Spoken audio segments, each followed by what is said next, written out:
আসসালামু আলাইকুম। Hello everyone, welcome to my channel. আজকে আপনাদেরকে বানিয়ে দেখাচ্ছি ব্যানানা কেক। যারা কলা খেতে খুব পছন্দ করেন তারা খুব সহজেই ব্যানানা কেক বাড়িতে তৈরি করতে পারেন। কলা খুব বেশি যখন পেকে যায় তখন আসলে অনেকে খেতে চায় না, সে সময় আপনারা এরকম দুটো কলা খুব ভালোভাবে এভাবে স্ম্যাশ করে নেবেন। এবার আমি একটি বাটিতে 1 কাপ প্লাস 1/4 কাপ পরিমাণ অল পারপাস ফ্লাওয়ার বা ময়দা নিয়ে নিয়েছি। 1 টেবিল চামচ পরিমাণ গুঁড়ো দুধ, হাফ চা চামচ পরিমাণ বেকিং পাউডার, হাফ চা চামচ পরিমাণ বেকিং সোডা নিয়ে নিয়েছি। এই সমস্ত ড্রাই উপকরণ আমি ভালোভাবে এরকম একটু চেলে নিয়েছি। এবার একটি বাটিতে আমি দুটো ডিম নিয়ে নেব। ডিমের কুসুমটা আপনারা চাইলে এভাবে আলাদা করতে পারেন বা প্রথমেই আপনারা কুসুমটা আলাদা রেখে তারপরে সাদা অংশটা এরকম বিট করে নেবেন যতক্ষণ না পর্যন্ত এটায় ফোমি একটা কনসিস্টেন্সি আসে। একটা সময় দেখবেন ফোম এমন হয়ে গিয়েছে যে এটা আর সহজে নড়াচড়া করছে না, তার মানে আপনার ফোম রেডি। আমি এখানে হাফ কাপ পরিমাণ ব্রাউন সুগার দিয়েছি। আপনারা চাইলে ব্রাউন এবং হোয়াইট দুটোই মিক্স করে দিতে পারেন। চিনির পরিমাণ একটু বুঝে দেবেন, কারণ কলাতে কিন্তু সুগার থাকে। এবার ডিমের কুসুম আমি এখানে দিয়ে দিচ্ছি। আপনাদের কাছে যদি ইলেকট্রিক বিটার না থাকে এই কাজটা আপনারা হ্যান্ড মিক্সচারের সাহায্যেও করতে পারেন, সেই ক্ষেত্রে সময়টা একটু বেশি লাগবে।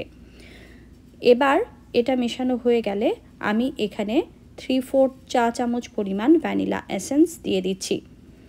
এবার এটাকে আবার ইলেকট্রিক বিটারের সাহায্যে একটু বিট করে নিচ্ছি। তারপর আমি এখানে মিশিয়ে দেব হাফ কাপ পরিমাণ বাটার এবং তেলের মিশ্রণ, অর্থাৎ 1/4 কাপ পরিমাণ তেল এবং 1/4 কাপ পরিমাণ বাটার আমি নিয়েছি। আপনারা চাইলে যে কোনো একটাও এখানে দিতে পারেন। এবার খুব ভালোভাবে এটা মেশানো হয়ে গেলে আমি এখানে 1/3 কাপ পরিমাণ লিকুইড মিল্ক দিয়েছি। এটা অপশনাল, আপনারা চাইলে বাদ দিতে পারেন, তবে এই সব উপকরণই এটাকে বেশ অনেক সময় ময়েস্ট রাখবে। এবার আমি কলার মিশ্রণটা মিশিয়ে দিচ্ছি এবং এটা আমি একটি কাঁটা চামচের সাহায্যে ভালোভাবে এখানে নেড়েচেড়ে মিশিয়ে দিচ্ছি। ইলেকট্রিক বিটার এখন আর ব্যবহার করার প্রয়োজন নেই। এবার আমি ময়দার মিশ্রণটা এরকম অল্প অল্প করে দিয়ে এটা চামচের সাহায্যে এভাবে নেড়ে নেব। একই দিকে এরকম ঘুরিয়ে ঘুরিয়ে অল্প অল্প ময়দা অ্যাড করে এটাকে নেড়ে চেড়ে নেবেন। এ পর্যায়ে আপনারা ওভেনটা প্রিহিট করে নেবেন 2 থেকে 3 মিনিটের জন্য। একটি বেকিং ট্রে আমি নিয়ে সেটাকে অল্প একটু বাটার ব্রাশ করে হালকা একটু ময়দা ডাস্ট করে নিয়েছি। এবার মিশ্রণটা আমি ঢেলে দিচ্ছি। এবার এটাকে এরকম একটু ট্যাপ করে দিচ্ছি যেন ভেতরে কোনো বাতাস থাকলে তা বের হয়ে আসে।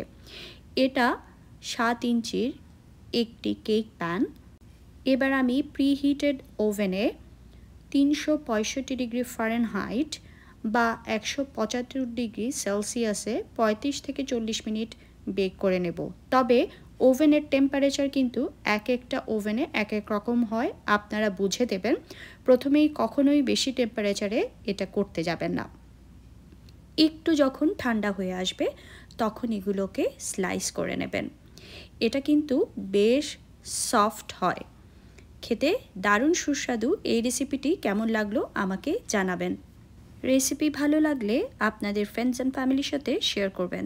ধন্যবাদ সবাইকে এতক্ষণ সাথে থাকার জন্য। আল্লাহ হাফেজ। Thank you.